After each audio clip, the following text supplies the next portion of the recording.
Hi, and welcome to my channel. My name is Cindy. I'm with reinventeddelaware.com, and we love to reinvent and repurpose all sorts of home decor and furniture. And one of my favorite things to do is to go to the thrift store and find something that I can fix up for my own home. Today, I'm going to take that little basket, some lavender blooms from Hobby Lobby, and I'm going to make a beautiful decor piece for my front door for this spring and summer. I'm so glad you're here. Let's go over some of the supplies that I have here. First off, I found this basket at my local thrift store for $5. It's just so cute. It's got a flat back on it. You can see here that's flat, and it's slightly curved on the front. I have some lavender blooms from Hobby Lobby, and I have a couple of colors of paint, and I'm excited to show you what I'm going to do with this. I have two shades of a white. I have Dixie Belle Fluff and another color called Drop Cloth, and then the next color that I have is that navy. We're going to do something fun with that. And then I have a little chip brush, and I also have that small artist brush there. You'll see what we need that for. Now here is the little basket that I found. It has a nice long handle, and I just love it. It's just so cute. Isn't that adorable? Look at that handle. I'll probably shorten up the handle a little bit. And it has a nice flat back. So when I hang this on the door, I can be sure that it's going to, lay flat against the door nicely. And then the round side here, the depth of this is only about 6 inches. It's not that deep, so really not much different than a wreath hanging on a door. So one of the reasons that I got this so cheap, it was $5, is because the strap was broken. Well, actually, just one was broken and one was kind of weak. I'll show you here.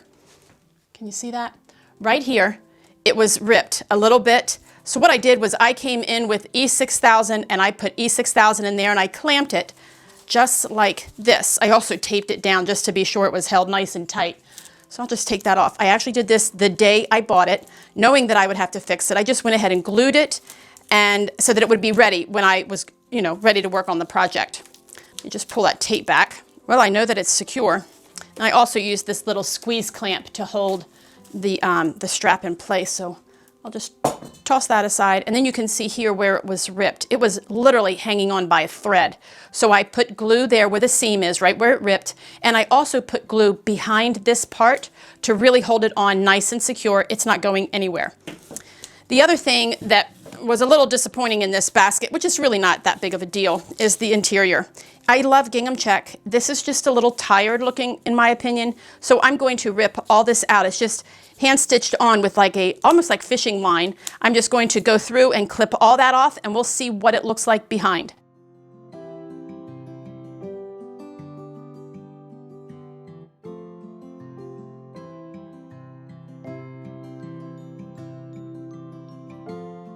All right, I don't know if you can see. Can you see the inside of this? It's pretty dusty. There was a layer of the fabric, and then behind that there was a layer of thin foam, and it's to protect hands, of course, from like the back side of the rivets to hold these handles on, and also on the inside where the handles are. But anyway, the foam had deteriorated. It really made it dusty. I'm gonna grab my shop vac and go give this a quick vacuum. All right, it's all vacuumed, it's cleaned, it's ready to go. Now we're going to paint it. So I was kind of inspired by this darker stripe here in the basket. That's really pretty. And that inspired me to do the same thing, only with color. I wanted to add some color to this because I think my lavender blooms will just show up really nicely. I do love the warmth of this. It's really beautiful just as is, but I like to change things, so that's what I'm going to do. I'm going to start off, let's see here, I have the color Drop Cloth. I love this color, by the way. It's just a really nice neutral. And I also have Fluff, and it's more of a gray, white kind of color. I love this as well. I think I'm going to use this color, and I'm going to paint the whole thing. I probably will skip painting the leather parts, the leather-ish looking parts. I might leave them as leather. I haven't decided yet. And I may or may not tape them off. I don't know, I'll probably add some tape just around the edges. That way if it touches while the paint is still wet, it wouldn't get onto the leather. So I'll take the time to go ahead and tape that off.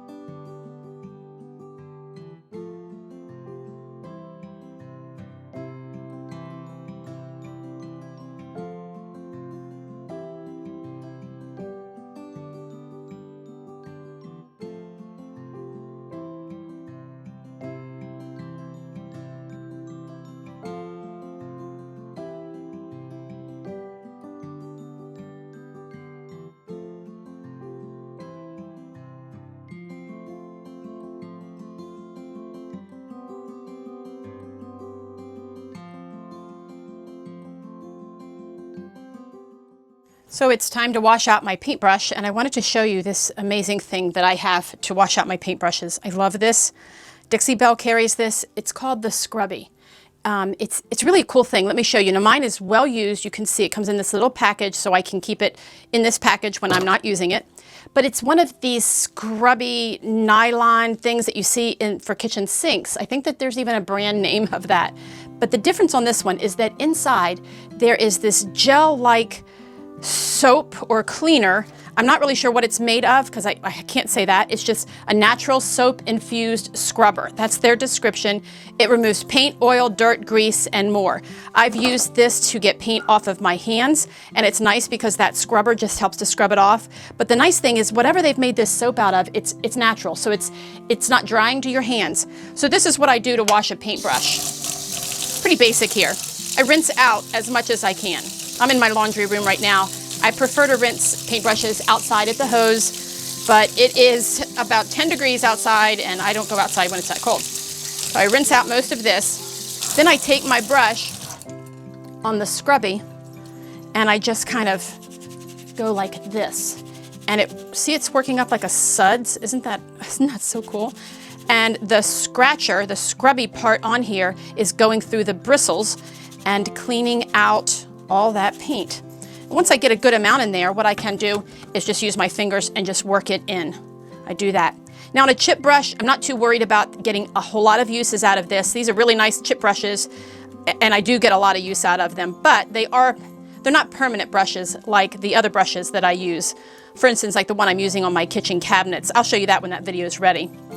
But once that's all worked in there and clean, all you have to do is rinse it out. The soap is all natural, so you don't have to worry about your pipes. And the nice thing about it is you don't have to worry about your hands either. It's very easy on the hands. Usually I go outside at this point and I take my brush by the handle and I'll just shake really hard like this 2 or 3 times and it gets all the water out. Now I can't do that in here. I'm obviously in my laundry room. I'll do a few taps of it. Then I like to take a paper towel and I wrap it up in the paper towel.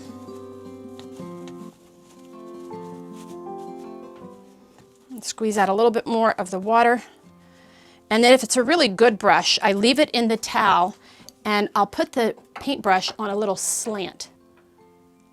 Like that. See how I have it leaning up against that thing? That way any moisture is going to run down and it's not going to get into the metal part of the brush or into the wood and damage the brush. All right, the picnic basket is dry. I've cleaned out my paintbrush and I just let this sit here and dry. Now you're going to notice I didn't fill in all the spaces. Can you see that? And I can even still see that stripe a little bit. But if you look up close, I didn't get in there real good in all the areas. And I like that because it's actually adding another layer of texture and I really like that. I think the next thing I'm going to do though is just knock off the white a little bit. I want to age this a little bit, and that's why I thought about using this drop cloth color. It's not that much different, but it's going to be just enough that it will knock down the color of the white just a little bit. And I'm going to do a dry brush technique on this. If I can get the paint open. There we go. So when you do a dry brush technique, you know what that is. You don't put on the paint as heavy as I did with the white. So I'm going to take my paintbrush, I have my paper towel here, I'm going to get just a little bit of paint on and then take off most of it. So that's pretty dry. And I'm just going to lightly brush over. Yeah, that's doing just what I wanted it to do. I don't know how well you'll be able to see this because it's 2 shades of white, but it just is knocking off that white just a little bit. Let me show you on the back and I'll do a comparison. I'll do the top and then I'll leave the bottom just like that. That way you can see the difference between the two. It's very subtle, but just enough that it ages the basket a little bit. There, you can see the difference there in the two. I like that. It's just knocking off that stark white, and I'm going to go ahead around the whole basket.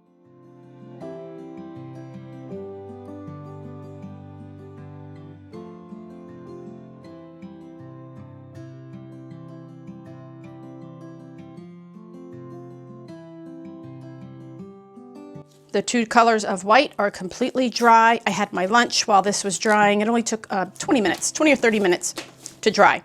The next step that I want to do is bring a little farmhouse look to this basket. It already looks farmhouse, but let's just kick it up a notch.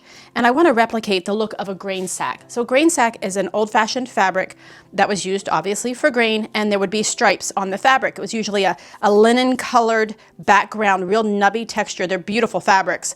So I've already got the linen color, and the grain sack fabrics have a stripe in them. They can be different colors. They can be black, they can be red, they can be green, and navy, of course, is one of the most popular. And that's what I'm going to do right here with this stripe that was already there. It was already dark. I'm going to paint this stripe here and then down here on the bottom to be like a grain sack stripe. I might even paint the top edge up here. I'm not sure about that. The color that I'm going to use is called In the Navy. This is by Dixie Belle. It's a really beautiful navy color. And I'm also going to use a really small artist's brush. I want to be careful that I don't get that stripe all over the place.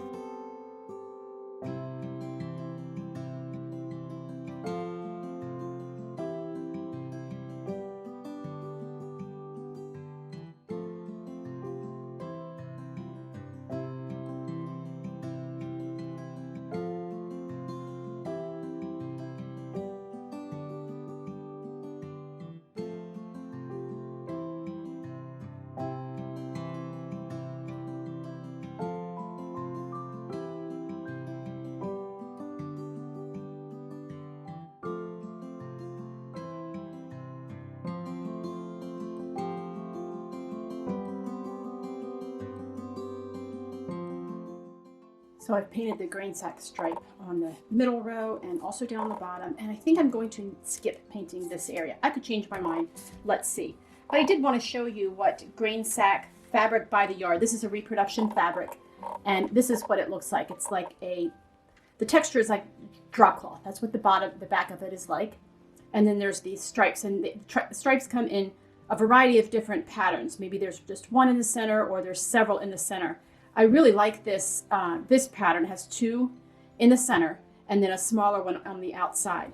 So I'm going to use this scrap of grain sack that I have to tie around the flowers that I'm going to add, and then I want to have them draping on the ribbon that I've created, draping on the outside. I've used this a lot for piping when I reupholster furniture, and it's beautiful. You can see it's cut on a bias, so when you make the piping, well, you get the idea. It's just really, really pretty.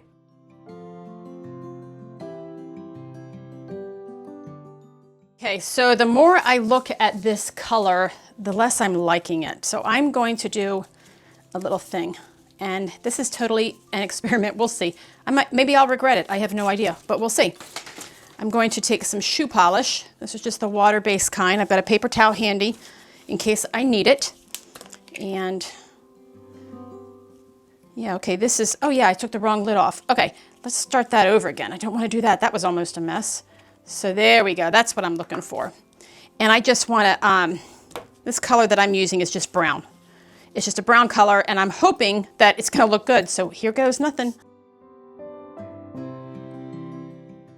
It didn't really change the color a lot. I'm going back to the drawing board. I'm going to get another color from our shoe polishing basket, and I'll be right back. Alrighty, I'm back, and I got another brand, another color of brown. I'm going to try this first because I really do want this to be brown. And if that doesn't work, my only other option is black, and that would always look good too. I like high contrast, but I also like texture and variety. So the two colors of white paint, the navy stripe, the brown, I do like that. I don't know. It's one of those things that when you do it, you just know. When you get the right color, you just know. And I'm just not there yet, so I'm just kind of testing this out. Let's see what happens here.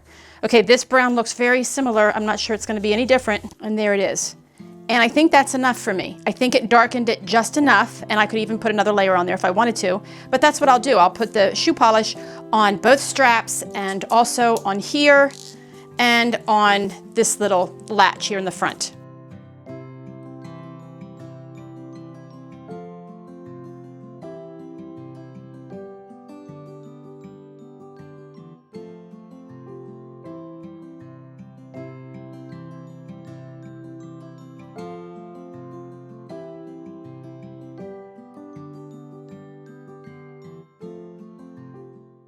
The next step is completely optional. I'm going to go with it and do this step, but you don't need to do this step if you do a similar project.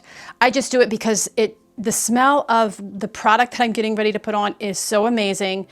that I love using it. So I look for projects to use it on. It's called Big Mama's Butter, and the scent is called Suzanne's Garden. And I thought that was appropriate because I'm going to use this basket hanging on my front door for flower arrangements. We'll talk about the flowers here in just a minute. But for now, this stuff, oh my goodness, I wish that you could smell it. It's like a, I don't know how to describe it other than it's just amazing. And it's a lubricant for, or like a wax sort of, that will nourish and soak into the rattan basket here. And it will just smell so good. And the scent really does last for a long time. This project, I'm making this project in February, and I probably won't have this hanging on my wall till closer to the end of March, beginning of April, but I wanted to go ahead and get it ready so you could see, you could start looking for a basket or something unusual to hang for your front door. So I'm doing it now. So this basket is going to be in my craft room for a little while before I actually use it on my home, or for our home. And I thought, well, let's just make it smell good.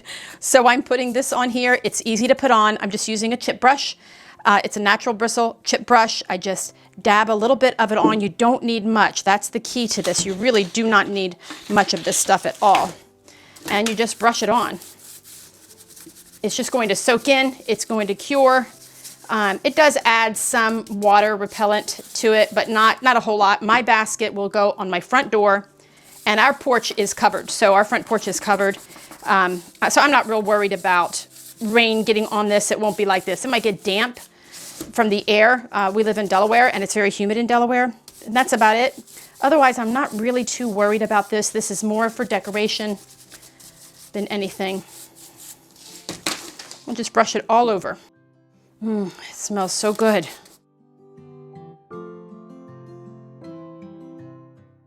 There we go. And I think I'll go ahead and put some on the leather handles too. That'll make the color a little darker and make the handles not so brittle. They're a little bit brittle and old. Just put it on the little faux leather pieces.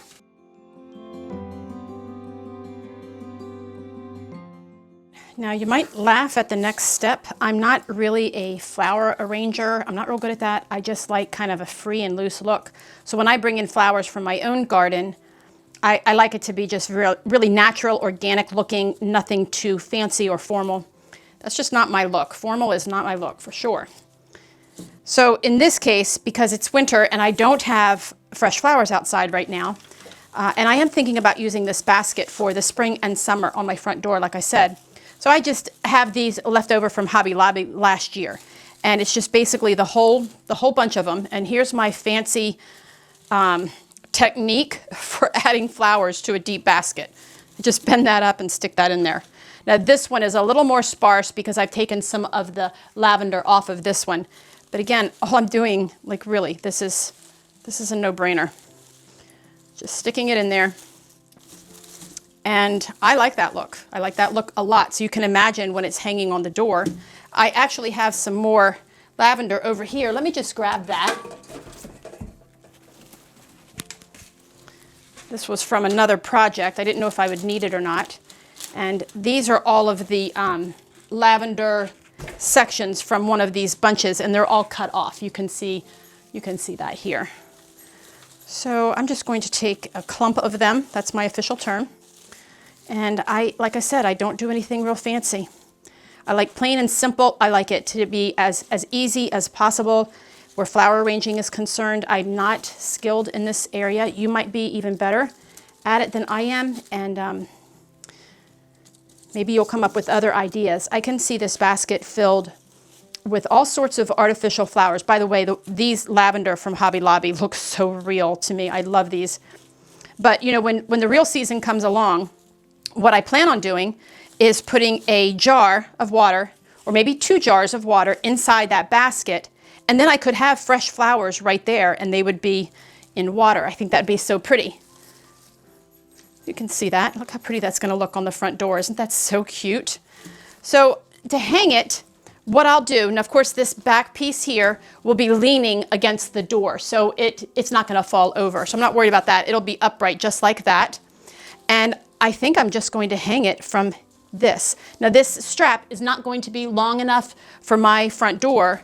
it would hang way too high. So I'll take a piece of fishing line around this area right here, and then I will just hang it right from there with the fishing line. You'll never see the fishing line, and you'll just see this adorable basket hanging on the front door like that. Isn't that so cute?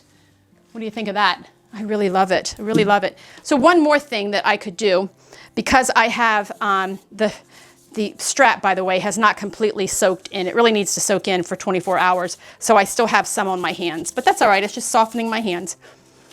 The other thing that I could do is take a piece of this grain sack. I have a section of it, like I said, for the bias tape, the bias trim that I make on upholstered pieces. I totally lost my mind there. I could take that and I could just tie a little bow and have it hanging down. I don't even think I'm going to tie a bow. Actually, I think what I'll do, just cut off a little section. You could use any kind of ribbon. I'm just using this because I happen to have it. And I think all I want to do is just have it hanging there, right out of the side. Like I said, I like plain and simple. I don't like things too fancy. I think that looks really cute, just hanging off of the side like that. Yep. Well, I can't wait to see this on the door. Here's the little basket hanging in my dining room. Now, of course, this is going to go on my front door, but it is currently cold outside, and I'm not a big fan of going outside. So I thought I'd just show you what it looks like on the inside. There's my little ribbon.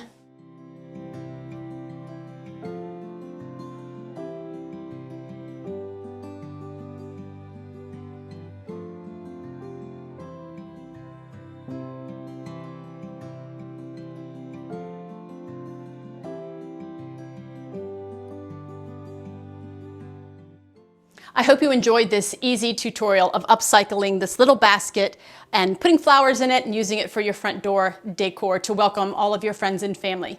If you enjoyed this tutorial, could you please give me a thumbs up and subscribe to our channel? I would love it if you joined us here. We love to share this kind of project, furniture tutorials, all sorts of things. Thanks so much for stopping by, and we'll see you next time.